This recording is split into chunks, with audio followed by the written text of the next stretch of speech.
How to make kimchi. Today, I'll show you how to make authentic kimchi. This homemade kimchi is incredibly delicious and easy to make. Simply follow the step-by-step instructions and you'll make the best kimchi you've ever had.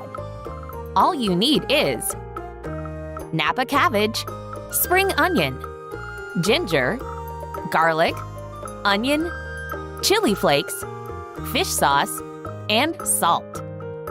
To start, take your Napa cabbage and dice it using a sharp knife.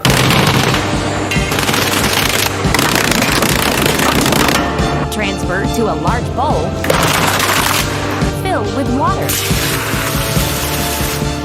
Now you need to add salt. Mix it thoroughly together.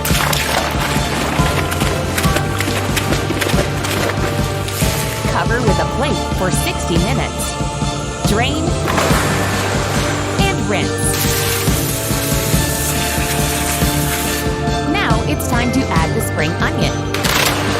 Then add the onion. Then add the ginger.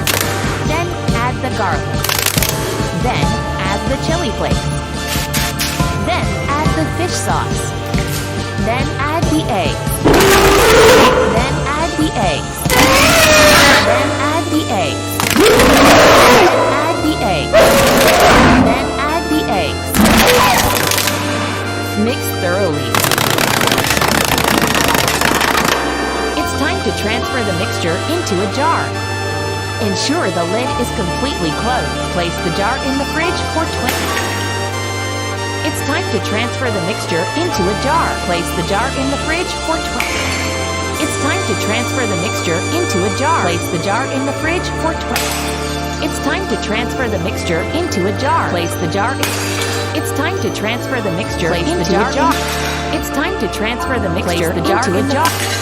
It's time to transfer the mixture into a jar in the fridge for. Put on gloves. It's time to transfer the mixture into a jar. Place the jar in the fridge for 20 minutes. It's time to transfer the mixture into a jar. Place the jar in the fridge for 24 hours. It's time to transfer the mixture into a jar. Leave the jar where it is for 24 hours. After 24 hours, the vegetables have fermented, creating a delicious batch of homemade kimchi. This is by far the best homemade kimchi you will ever try. Look how good it turned out. It looks absolutely delicious, and it only took a few minutes to make. Enjoy!